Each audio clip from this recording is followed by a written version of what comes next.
Oh my God! Look at the amount of Star Wars figures this man has in the background. Let's go. Yeah, this ain't really even it.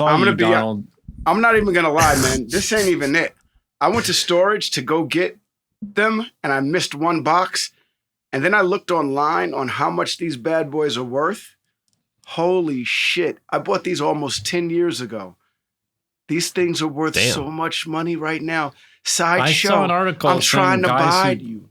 I saw an article saying people who invested in Star Wars Legos like smartly, or Legos smartly, actually they're more valuable than most stocks. I have a warehouse like the Indiana Jones at Raiders of the Lost Ark. You remember the end of that movie? Yeah, I got a warehouse of Lego in storage somewhere. So when are you going to sell it? When the stock hits when everybody's like sell, I'm on it. I'm on it. Yo, listen, I turned 50. Yeah. Let's just jump into it. Let's jump into it. A brother turned 50. 50 and my years old. best mate, my best friend, bought me 2 heads to animate, and the heads with replaceable mouths. What? And eyes are of me and Zach Braff. Oh, yeah. That's cute. Well, That I'll tell you, cute. I always see how much he's doing his stop motion animation and using these really cool looking heads. So I tracked down the guy who makes these heads. Julian Clark, what's up, bro? You get a shout out. Julian Clark, I guess is his name, and he's very talented. And I said, as I'm sure you know, Donald Faison is your biggest fan. Can you please, can you make a head for me of me and Donald? And he's like, oh man, for Donald, I'll race those through for his birthday. And he's in the UK, but he shipped them. And now Donald can animate with our heads when he does his animation. How crazy is that? They're really cool. So Donald, freaking amazing. You should do I was hoping you would do like clips from the podcast. All right, I would love to do that, but you guys have to choose the clips because, you can you as Scrubs goes, when it comes to listening and watching the show, I've only done it once, and no, I'm saying I don't plan on doing it again. No, I'm saying I don't mean from Scrubs. I mean you could think of a funny moment from the podcast and do it. Can you think of a funny moment? Well, you know what I'm going to do? I know exactly what I can do. You just copy the girl with the holler voices. Chico, yeah. You go to Chico Artist. Yeah, Chico. I was thinking the same thing. Just copy Chico Artist. Because she always picks good clips. She gets great clips. Yeah, Chico Artist. I was thinking, remember the one where we were talking about our vas deferens and getting when you got your tubes tied? I do remember getting my tubes and we were tied. putting our hands on our balls and trying to feel our vas deferens. I can feel my vas deferens. I know that's came up. So I was thinking that maybe that could be a good clip. Where you can animate our 2 puppets talking about trying to feel our vas deferences. Oh my God, it's a lot of grabbing the cock area. I know, but it would be funny. You could have both puppets putting their hands down and feeling their balls and trying to feel. Do they feel each other? No, that's not what we said. We weren't feeling each other's. But I go, Donald, touch your balls, and then you go, okay, I'm grabbing them. Okay, I'm good. All right, bet we're gonna do that. I mean, there was another word we couldn't pronounce. I forgot what it was. It was some piece of the anatomy. Remember, Daniel looked it up online, the different intricacies of the testicles. Yeah, dude, I'm going to be honest with you. I don't remember. I was stoned as can be. Oh, man. Anyway, Donald had a nice birthday party. He was really worried that he wasn't going to have a party at all, and he had an amazing party with a barbecue truck and a Holy Grail donuts truck and all his loved ones. It was very nice. It was wonderful. And I you happy? truly, truly appreciate everyone who came through. It was great to see Bill Lawrence, Randall Winston, John Cryer. I love you guys. Yeah, thank you so much. John C. McGinley came. John C. McGinley came all the way from the other side of the earth to get here. Well, people love you, man. People showed up for you, and I love them. It was a nice party. Yeah, it was a nice party. It was a nice. Got to see all your family. I haven't seen your family in a while. Your mom. My dad was up in the place. Crazy. Yep. Your brothers. My brothers. Smoked a lot of weed with my brothers this weekend. And that was fun. Yeah, I didn't know that your secret weed smoking spot was the animation room. I guess it all makes sense. Yeah, I mean, that's how you get away from everyone. Yeah. I went into... I'm going to tell you something right now. I'm going to tell you something. My animation room is so dirty right now. And I was so nervous about people seeing it because I don't want this to be a reflection of who I am, you know? And so when I remember you walked in and you went, oh, like you laughed. And I was like, this motherfucker does not like my filth right now. And he's being judgmental. No, I wasn't being judgmental. What happened was I didn't realize that all the adults who go to smoke weed away from the children do it in the animation room. So when I walked into the animation room, I was not expecting to be hotboxed by the weed. Oh, that's what that was. Yeah, but your animation room is sick. It's so cool. Well, now it's even sicker because it's got 2 new animatable heads.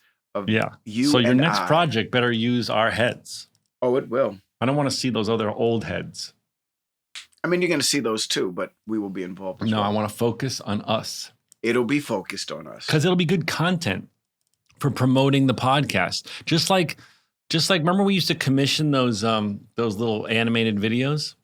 Yeah, what was the name of those guys? What were they called, Joelle? TV something.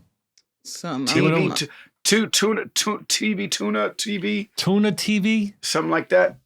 Those guys were dope. They wished me a happy birthday, actually. Yeah. And they don't do us anymore.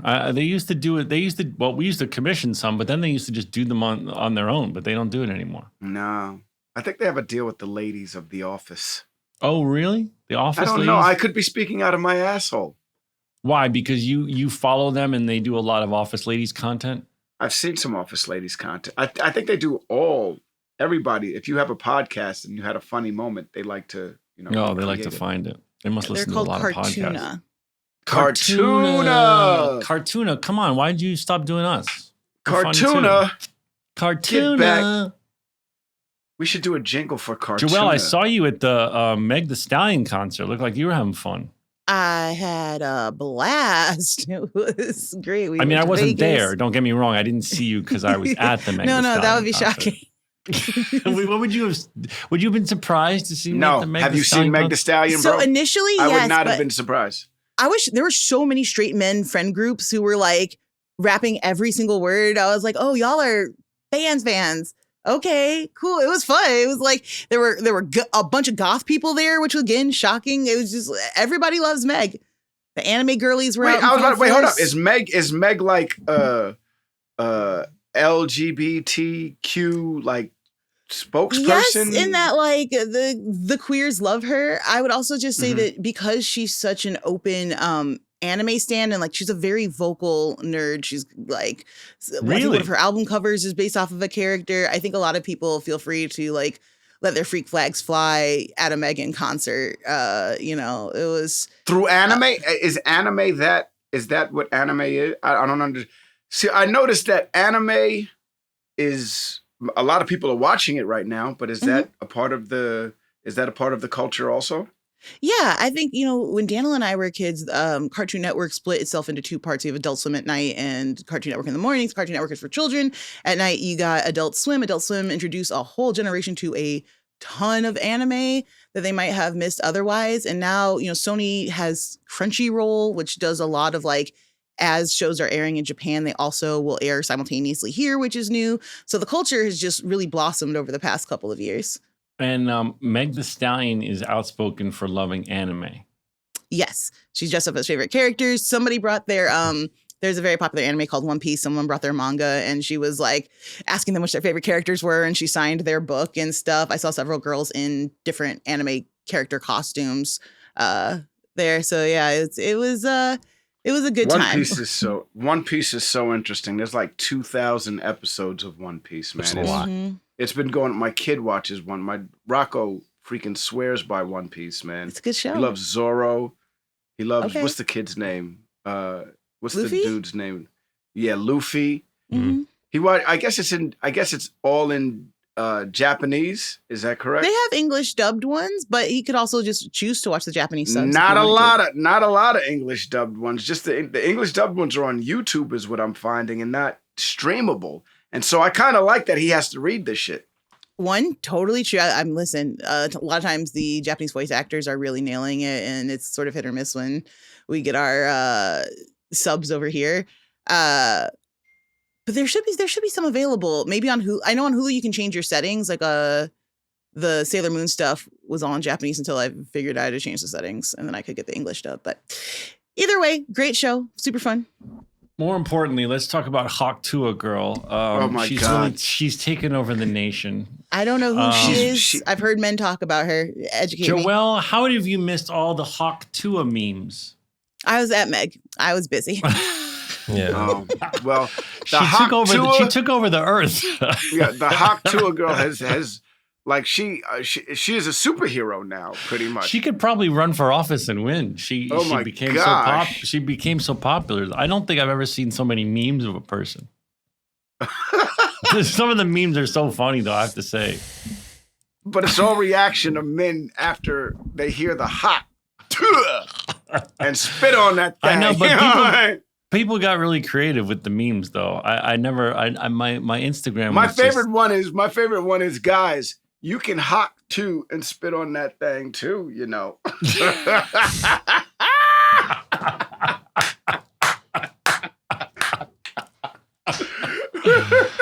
I don't know. Why do you think she went so viral? I mean, because she meant that shit. I know, but she meant it. I don't think men really want to Hawk Tuah Girl. I want a Hawk Tuah. You want Casey to Hawk Tuah you? That would be one of the. I would be like, right away. Once in a while, I guess it couldn't be like the go-to like every time. No, it'd be too much. Because I'd be like, look, man, you just ate. I could see the Doritos all on my dick. That's too much. Oh my God. Yeah, I don't know how many men really want to be Hawk Tuah. I think it's just it's because it's funny, because the way she said it was so funny. Oh, yeah. Sometimes you gotta Hawk Tuah. I thought you'd like it because she has that Casey Cobb accent. She does, and I did like that. Yeah, I thought that you'd particularly find joy in it because of her Southern accent. I did have joy in it.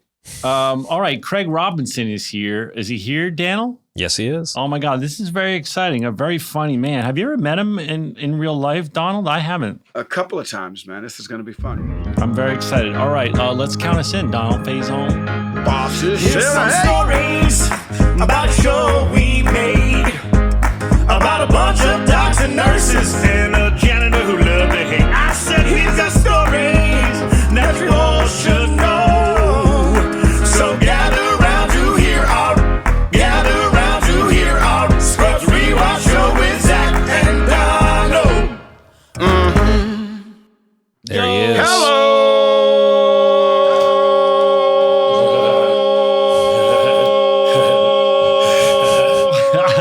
And you know, Craig could harmonize with that shit. Craig could come in. That was almost harmonized. It was a 2-part. That could have been a 3-part. What is good, Craig Robinson? Hey, how y'all doing, man? Can you hear me? Oh, yeah. Welcome to the show. Welcome to the show, man. Thank you very much. Let's go. Oh, Guan. What's a guan? What's a guan, boy? We're so happy to have you on the show, man. We're big fans of you. You make us laugh a lot.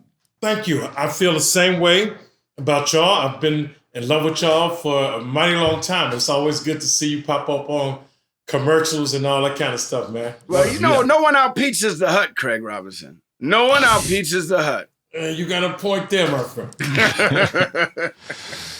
Craig, I have so many questions for you. Now, I don't think I'm not sure if we've ever met in person, but but Donna was just bragging that you guys have met a bunch of times. We met a few times for sure. For sure. Yeah, I remember the first time. I remember the first time I met you. No, we haven't. Go ahead, Donald. I remember the first time I met you. It was at the MTV Movie Awards. No, it wasn't at the MTV. Was it at the MTV Movie Awards?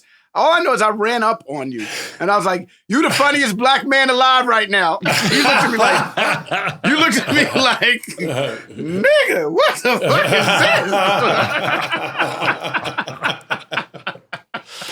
this?" You never know what's going to come out of Donald's mouth because he really loves ganja, and it's really you never know what's going to come out of his mouth. Hey, Yeah, man. We just did a Scrubs rewatch. We just did a Scrubs rewatch podcast, and for Donald, it was watching Scrubs for the first time. Literally. No way. Really? Yeah, man. I'm like that with The Office. I don't watch. I haven't seen all of them, so it wouldn't be like the first time. But some of them, I'm like, oh, okay, this is cool. Do you like The Office when you watch it? I do. I like it. I love it. And it kind of, you get to missing a little bit. And it's hard to not watch it. If I see it come on, it's hard to turn away. It's weird. It really has had a second coming, The Office, right? I mean, to me, sometimes it feels like The Office is more popular now than ever. It feels like it's popular now than it was back then. The kids have picked up on it. The people that watched it back then are now rewatching it with the kids. It's crazy. Yeah, and that pandemic, man, really, gave people a chance to just kind of go through it and then restart it and go through it again. It's one of the things people keep on at night. While they go to sleep and stuff. Oh man, we used to before me and my wife were married. Not only did we watch it during the while it was running on television, but we would watch it syndicate at nighttime and on DVD and stuff like that before we went to bed, just to laugh, to make sure we had a good laugh before we went to sleep, man. That show was freaking amazing, man. I don't know. With intent. Yeah, with intent. I just remember, I remember when it first started, we ran into Krasinski at some party, and me thinking, there's Krasinski. no way. You always mess up John's name. Krasinski. You missed the R. My bad. We ran it. Well, I'm from New York. You know what I mean? We don't really pronounce the R in New York. I know, but it's so funny. Every time you mention John's name, you fuck it up somehow. But I love it. All right, so we ran into Krasinski at nailed it at some party, and I remember thinking to myself, "There's no way these guys are going to be able to get the success that the British one got." And then within, literally after the first episode, I was like, "This shit is funnier than the British one, bro." Yeah. I don't know about all that. I'm telling you. What was it like, though, Craig? Craig, tell us a little bit like. It's cool. Craig, tell us about what it was like getting that part. Because, I always like to hear people's audition stories of what the process was like for getting The Office. Well, let's start at the beginning. Start at the very beginning. I love deadpan comedy, right? Yeah. So that's Harvey Korman and, Leslie Nielsen, Peter Sellers, those just people who could, be the craziest things are going on and they're just like nothing's happened. That's always been attractive to me. So with that in mind, one day I was on a plane and I saw the British Office. I don't know what made me watch it because it's the color's so drab. It just looks like it all. But I was I watched and I was cracking up. Then I didn't see it anywhere. And then one day I just saw a poster of David Brent. I was like, oh, that's our boy. And so fast forward to the audition. I went in, and at the time, Jerry Minor and I had a song out. Somebody's fucking my lady. I don't know if you ever heard that. So we did. So we performed it in a few places. The Comedy Central Awards, the Bill Maher. We did it on and a couple. Sketchpad too. And Cedric the Entertainer Show. But anyway, it was out, and it was getting some buzz. It was like a sketch and a song and one and all that. And I went into the Office audition, and Greg Daniels, is leading, and it's 12 other people. And he's like, "Hey, I saw I saw that song you did." And he said, it doesn't get any funnier than that. Oh, wow. Which to me was which should have been a big boost. But to me, I was like, oh no. I'm not gonna be as funny as what I've already done. You went in there, and then we read some of the confessionals to the camera. Yeah. Some of those paragraphs, whatever. And then next thing you know, I was on the Office as Darryl. Amazing. Oh man, amazing. Did they write in? Obviously, I mean, it goes without saying they did, but they knew that you could play the piano and sing. So did he always say to you, "I'm going to put that in the show"? No, there was I was the only thing I was ever really privy to knowing was that like one day Mindy told me, hey, yeah, we're writing something, a relationship, for you and I. That's the only thing I ever knew. What was everything else I didn't know what was going on the show. Wow. But just one day, was it ever you guys would just show up to work and just improv? That's not what was it like that? Well, there was always a fun run. It wasn't like, okay, make up the scene, but it was always, you get your couple in and then you just go. Yeah, that was kind of the case with Scrubs too. We would get it as written and then play. And I really feel like just from watching The Office and loving it, it feels like you guys were doing that too. Yeah, it was a lot of, they let the camera run and, it was fun, man. And Steve and Rain, and Rain just won't stop. He's nonstop with it. But yeah, Steve was incredible. He could turn it on and off.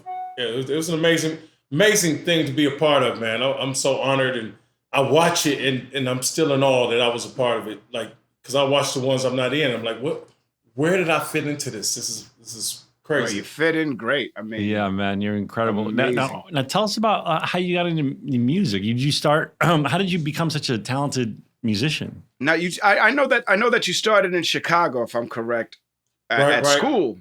Yeah, born and raised. My mother, rest in peace, Flora Robinson. She was an amazing musician. She was first chair cello in college, and she sang like an angel. She was minister music at our church. So the music is in us. She was playing and singing when we were in the womb. So there was no getting around piano lessons in our house. So it was since day one. One of my earliest memories is banging on the piano and running up, and my grandmother was watching me while my mother and father would work, whatever, and my sister was at school. And my earliest memories of banging on the piano and then running up to the kitchen to my grandmother saying, hey, how was that, Grandma? She said, that's beautiful, baby. And I went back and just banged some more. I remember that being like just a kid doing that, man. And that just went all the way from teaching at, like, I find it really interesting, man, because, everybody has a journey and a path, and people's paths, man, like, I knew I wanted to be an actor at a very young age. You were teaching kids, man. You were bringing up kids, and then all of a sudden, stand up. And then, like, how did that go from there evolve? To, yeah. So I was in college, right, and I was studying, to be I was coming out to be a teacher, and I got something happened. With comedy. Comedy jumped into my life and chose me. I like to think comedy chose me. And I knew I was going into the direction of comedy, but that's in college. So I knew I had to finish and have something to fall back on so that became, teacher became that.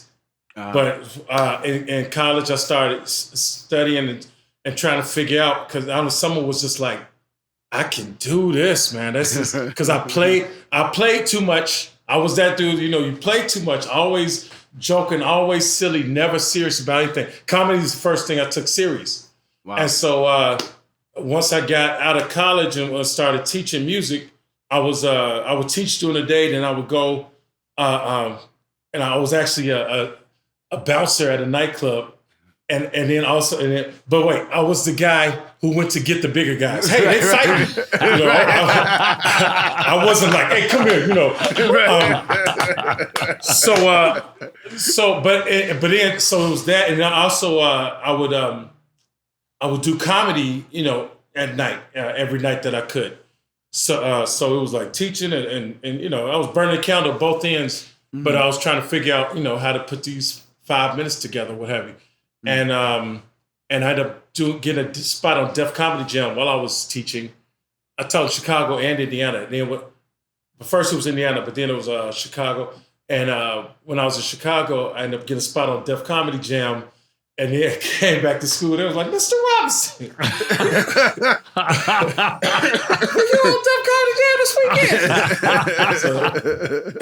That must have been a huge break for you to get on Def Comedy Jam. Oh, it was, it was everything. It was, I got recognized the night I was on there. Like, I went bowling, And somebody's like, hey, it just sounds like, oh,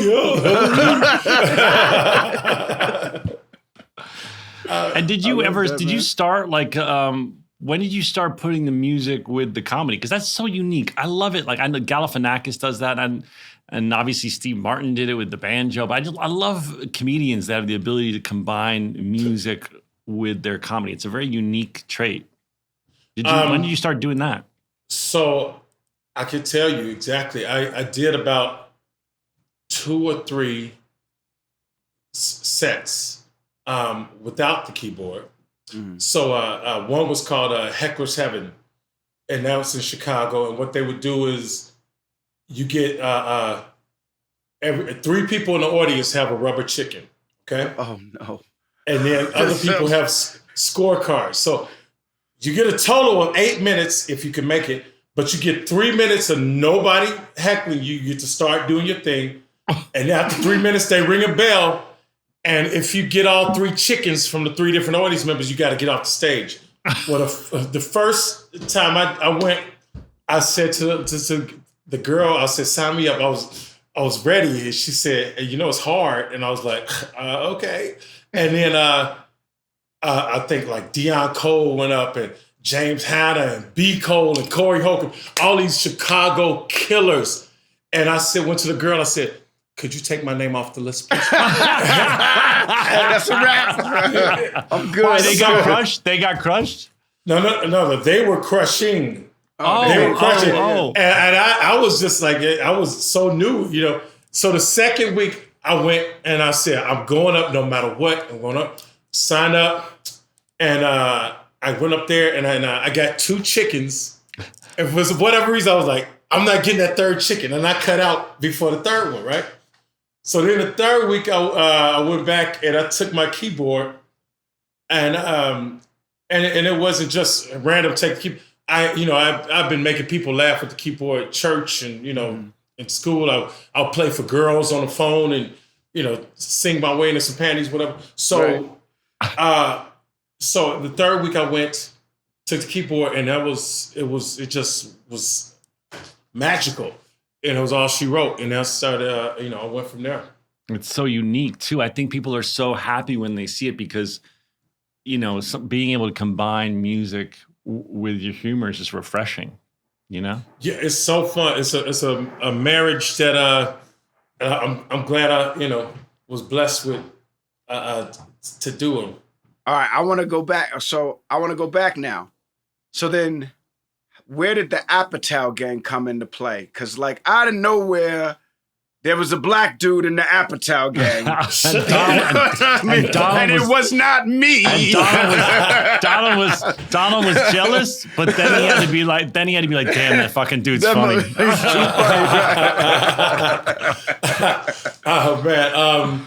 So I auditioned for Fourty-Year Virgin. I didn't get it. I think it was the Jane Lynch role. Wait, what? No, they gave it to Romney. They gave it to, yeah. No, I think it was the Jane Lynch. I think really? It was the manager. I think so. If memory serves correct, that's what it was. But I'm not sure. Okay. But then I went in for Knocked Up, and I had a great audition, and then that just getting to do that scene was crazy because I was I had no money. I was working in Vegas that week, and I had to get buddy pass to go back to LA and back and forth. So I had to make the flight, and then I got there, and we were waiting around and stuff, and I didn't know Leslie Mann was Judd Apatow's wife at the time. So, okay, I said to her, I was like, hey, you want to her? And I'm just, just think of a young actor coming up to you like, you want to hear? You're like, well, she was like, no, I'm good. And I was like, oh, okay. So when the scene started, the top half was scripted and the bottom half was improv. And I was like, y'all, you can't have no old pregnant bitches and all that stuff. I'm so glad I didn't know she was his. I'm so glad I didn't know she was his wife. Or else I'd probably be like, hey, you guys come on in the club. It's cool. Yeah. You know. Right. And hold on, let me Zach, I gotta give you props and thank you, because you tweeted one of the nicest things about me in that scene. Like I did? I don't remember, but I fucking remembered you were hilarious. What did I write? You were like, man, that was, it was so, I wish I could remember, man. I probably have to go back 7-10 years. But it was a beautiful, like, push, that makes me so happy, man. Dude, this you're famous. So what are you taking? Thank the time? you. Well, back when Twitter was not so toxic, I used to love blowing people up on there. Like people when I saw new talent, I'd be like, everyone, look at this guy, or listen to this song. I used to love doing that. I'm glad it made you shouted me out for a scene in the movie. So that was, well, you were fucking hilarious in that movie. Man. That's one of the funniest scenes in the movie, and that whole movie's funny. What would I look like? I can't even let. I gotta let 2.5 one and a half black people. 1.5 black people in. I got a whole bunch of black midget. Did you make all that shit up? Yeah, the bottom half was improv. The top half was Judd. Was hey, I get the runs from all the stress and and then I started. Excuse me. And then Judd is just dope. He just let the camera go and he was giving me energy because he repeat my lines to make sure they got on. Yeah, and it was stuff that didn't make it in there. Like, hey, we don't have placenta insurance. So that was just such a special role and moment, because I remember going to see who was it they sing 80s music, the Spasmatics, and I went to see that one night. They used to have at the Dragonfly. You know what I'm talking about? On Coanga. Over there in Hollywood. Yeah. And I went over there, and one of the editors was like, "Hey, we keep adding more stuff, to your monologue." And it was just like this random, like, what? That was beautiful. I heard that about Judd. I heard he's the most fun because he just keeps rolling and rolling and rolling, and like they say he still shoots film, and there's like all these stories like no one shoots more film than Judd Apatow. Yeah, man, he gets it in, he gets it all, and he knows what's up.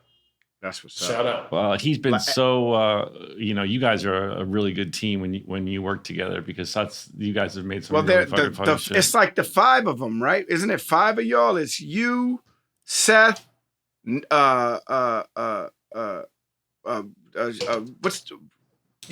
direct him. Why am I forgetting this boy's name right? It's Too Much Weed. Kids, weed, never once. Kids, weed, not even once. It's you, Jonah, Seth, Jay, everybody that was in This Is the End.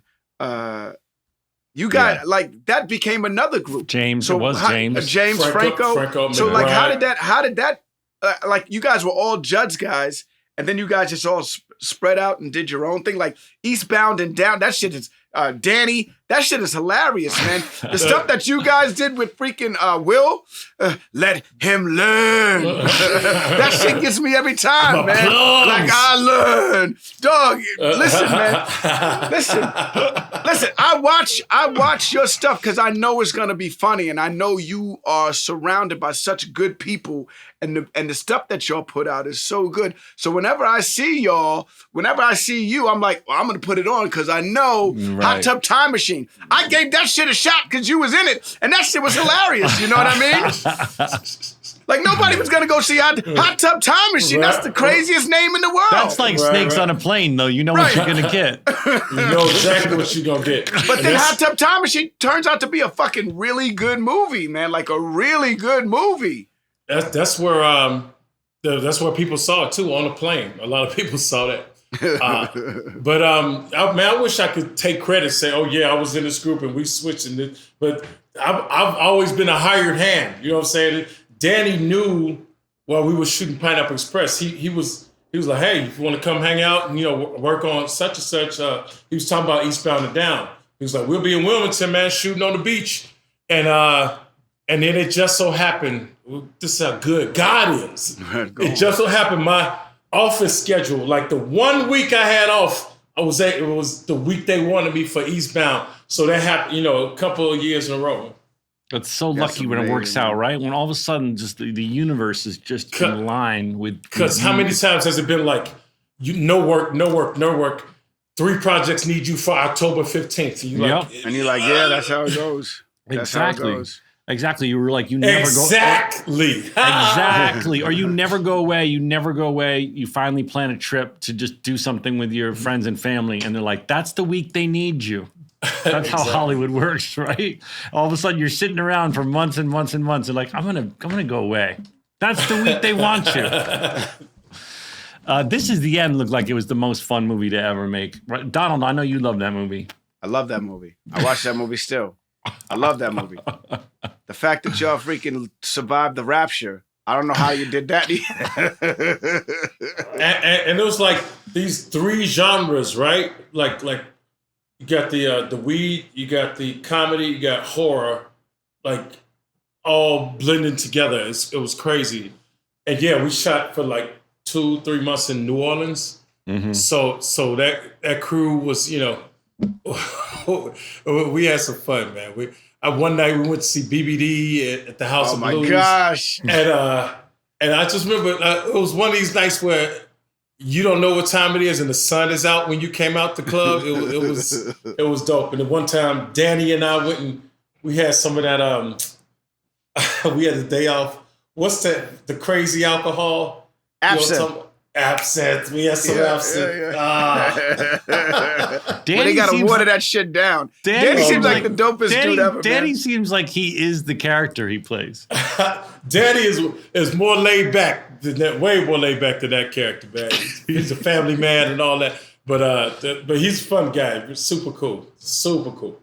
Man, Joelle, you got any questions for the legend here? Hey, Joelle. Hey, Craig, how you doing? Good. I actually wanted to promote a small indie you did. I interviewed you probably don't remember, but I interviewed you like in 2017 at South by Southwest for Morris from America. Yeah. Do you remember this film? I love you in that movie. I think it's so special and cute and heartwarming. It was my favorite film I saw that year. And I think about it all the time. I'm constantly recommending it to people. And I was like, well, since Craig is here, let me tell our audience also to check out Morris from America. I love when What's it about? Do dramatic thank turns. you, Joelle. Yeah. It's about this kid, Morris from America. And I'm his widowed father. And so we're in Germany. And, he's like 13 and he's, it's a coming of age story. So he falls in love with this girl who don't really care about him, but, she kind of plays with him, It's a cool little movie, man, and it's like I said, it's coming of age, not necessarily comedy, but there's some funny moments. But I have a nice monologue in there that it was another beautiful moment. People were, how when the Oscars, people like say their opinions on who should get an Oscar. Out of all these bunches of articles, whatever, somebody wrote Craig Robinson for Morris for America should be nominated. I was just like, dang, just Let me ask you a question. Let me ask you a question. Did that turn you on to drama? Are you really considering spreading your dramatic? You've done some drama, but are you are you thinking like, maybe I need to? Oh, I've been wanting to sink my teeth into some more drama. Yeah, any opportunity there is out there, It's, your Maceo and Get On Up was fabulous. Like, so fun. My dad's a big music head. And he loved. He said, "Joelle, I want to hug you." Thank you. Yeah, Joelle gives good hugs, but she's also like the biggest movie nerd we know, so she knows all the fucking deep cuts. Oh, hey. Yeah, that and then what's the other super underrated movie you're in? Oh, Dolomite, which I raged about nobody giving that movie any kind of Oscar shine. I was like, every talented Black person makes an appearance, does a stellar job. Like Dolomite is. Eddie Murphy didn't get nominated for Dolomite? No, that movie received 0 nominations, and it's one of the best movies I've ever seen. I didn't see it. I got to admit, you gotta watch it, Zach. It's fabulous. I have to admit, I didn't see it. But did you work with Eddie? Oh yeah. Yeah. What was your Eddie experience like? Because Donald and I are the biggest Eddie fans in the world. What? You're the second and third biggest Eddie fans in the world. No, you can't say that to people, man, because the list is going to get longer and longer. If you look at celebrities that have gotten shout outs and love on this podcast, Eddie's probably number one. Yeah, it's often. Bro, working with Eddie made me a better actor because he's talking to me in the scene and I have to block out ice cream, CILL, my landlord. All of it is going through my head. Hot tub, So it's like to focus and be that, and then not every second be like, so anyway, Eddie, it was right. and he was cool. One of the best moments, I give you two. One was I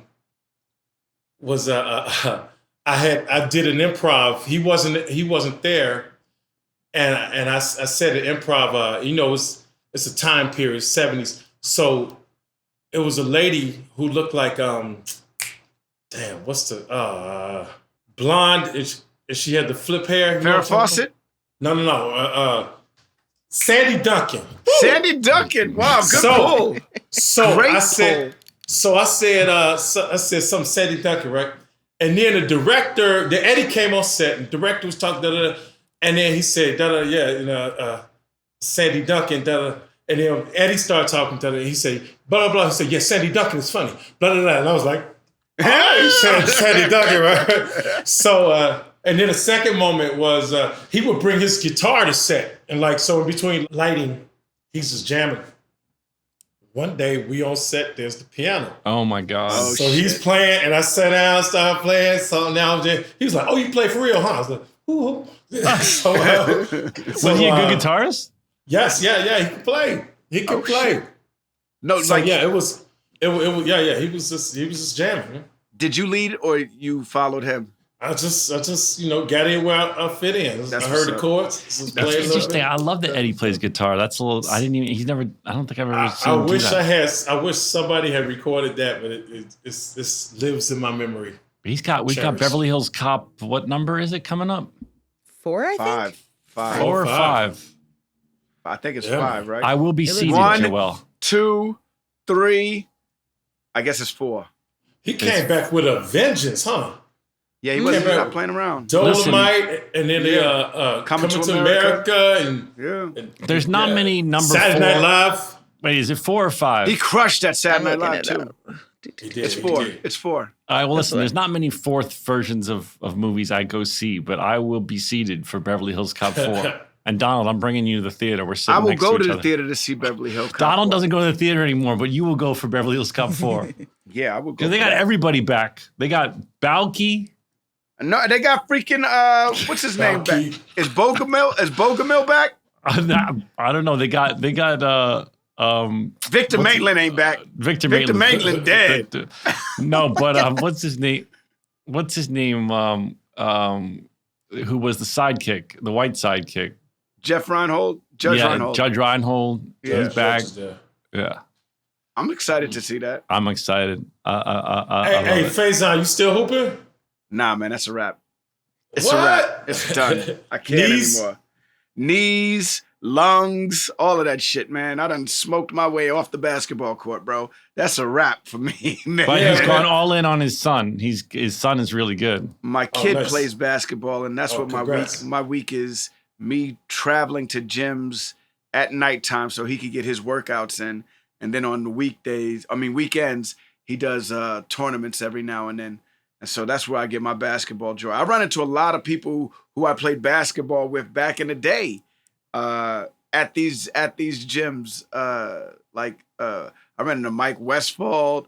The motherfucker that plays the Punisher. What's that dude's name? The dude that played the Punisher. John Bertho? Yeah, man. That motherfucker be up in the gyms too with watching his kid. You know what I mean? Like this. Yeah, you know he got hands. No, I know. Listen, you know man. that? Listen, yeah. I'm sure all of these cats. Listen. Don't get in a fight. For him, Frank Grillo will fuck somebody up, dude. He got hands too, man. All these superhero motherfuckers, man, for real. There's a reason. Right. That they got cast. Yeah. Yeah, there's a reason. But your kid is really good, Donald, huh? Yeah. He's getting there. He'll be all right. You know, the goal is to get him to high school. We just had a birthday party for Donald, and the talk at the party was how good your kid is at basketball. I knew he was good, but I was late for the party because God, Donald was late to his own birthday party, which is the most Donald Faison thing I've ever experienced. What's your party? Life. Well, I was late because I had to see this kid play ball. And this, let me tell you the story. So we get his wife says, "Come to the party at 3:30," right? So we get there at like 4, trying to think we're coming fashionably late. There's a bunch of people at the party, and I walk in the house, and on the big screen TV in the TV room, there's a kids basketball game on the TV. And I'm like, what are they watching the kids basketball game for? This is supposed to be a birthday party. And then Casey's walking around, and she's like, Donald's supposed to be here, but he's still at the game. Look, you can see his head. And she points. It's a live stream from the kids' game. And she goes, he won't answer his text, but that's his head right there. And so Donald didn't want to leave his kids' basketball game to come to his own birthday party. It was fun to watch. It was the chip, too. That's honorable. Yeah, man. I put a lot of money and effort and work into this kid after he was born. I'm very, I don't want to say proud because. Why can you not say proud? It's a little sinful in this conversation to be like, I'm so proud of this boy. The boy's nice. He got game. I can't do that shit. So. There he is. There he is. He like, he doing all right. He doing all right. That boy's a beast. The next coming, Jordan. He is because Donald's brother Dada is really, really, really good at basketball, or at least back in the day he was, right? And so Dottie took me aside, and he was like, no, for real, this kid is good. He got that killer instinct? Well, he's not intense yet, but he's having fun, and he does well having fun. You know what I mean? Yeah. But there are a lot of kids out there that are really good right now at 10 years old that it's surprising that they're 10. The pandemic and the availability of coaches now. Like when I was a kid, we would watch TV and then go outside and play basketball. Now, these kids don't necessarily even watch TV. They watch YouTube, and then they go to a coach, and the coach trains them, and they go to, you know what I mean? There's a trainer that trains them. There's all of this stuff. And so the kids now are way more skilled than we were. So my 10-year-old, if I was 10 and I ran into, if I hot tub time machine back to and brought him with, he would destroy me, man. He would destroy me. It would be a wrap within. He would probably shut me down. Your brother Dade was saying that Rocco, your son, reminds him of you a bit in that at practice he wasn't always killing it, but the second they turn the cameras on and the second there's people watching, he's just crushing. Yeah, he goes on. When the lights are on, that's a trait that I think all my family has. When the lights are on, man, you better put the show on. It's time to work. It's time to. I suck at auditioning, but I'm good when I get the job. Right, right. When it's go time. What about you, Craig? You have children and they play sports at all? No, I'm single. I saw you posted a Happy Father's Day thing. Say what? I think you posted a Father's Day thing, and you were at a game, but I wasn't sure if that was your kid or not. No, it wasn't my kid. Okay. No, I don't have any kids. You're like me, dude. I don't have any kids, and I'm single. Right on. We gotta. I need to. I have a girlfriend who is cool, but I don't have any kids. Well, I'm trying. I need someone to go out with because every time I try and hit up Donald, I'm like, "What are you trying to get into?" He's like, "I'm trying to get into bed." He was at his party being like, he had a buzz on. We're in the pool. He's like, no, seriously, I will be in bed in probably 3 hours. And I'm like, no, there's a party at your house. He's like, I don't care. I will be in bed 3 hours. Yeah. I got family members that fall asleep while the music is playing. They'll sit in a chair and just while everybody's dancing around them for, Oh yeah. There's the kind that sit there and pretend that they're. And they pass out. I'm one of those that can do that. I will sit down in a chair. I know all about that life, man. Yeah, man. And we need to prioritize sleep. Yeah, really. Especially in this business that we in, 17-hour day. I know. I got the Aura ring on, and I wake up every morning, and I'm like, how'd I do? And when I had a good night's sleep, I'm so happy about it. How much? What's your rim like? What's your rim sleep? My like? rim? You Not mean that my rim. REM? I'm not going to tell you about my REM. If you want to know about my rim, we should probably do it when Craig Robinson's not a guest on the show. Okay. Bet. I will tell you all about it, but not with Craig here. Okay, got it. My REM sleep is good. What's your rim like? Well, it's like a balloon knot, Donald. It is. Craig, we try and we have a thing on the show where we talk a lot about whiteboarding and manifesting and making the next chapter of things we want to have happen in our lives and career come true. Do you have any? What's happening for you? What's the next thing that you're putting on your real or your proverbial whiteboard that you're manifesting to have happen in your life?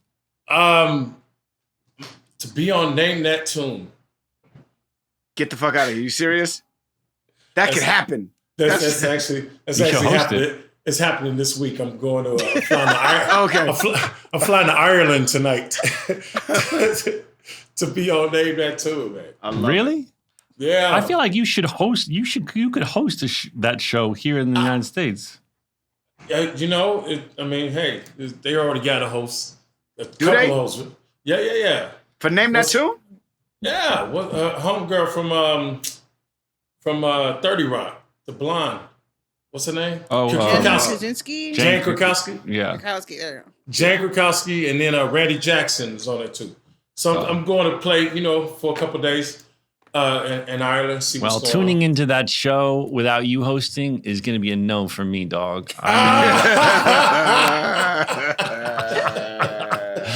All right, Craig Robinson, thank you for taking the time. We appreciate you. We're big fans. I appreciate you. Thank you so much. Likewise, right back at you, man. Thank you, Craig. That was awesome. That's nuts, man. How great was he? He's so great. And I love that he remembered some tweet I wrote like however many years ago and that it meant something to him. That always makes me feel so good. I used to be on Twitter all the fucking time. And the fact that I called him out for being funny and he remembers it, that makes me feel happy.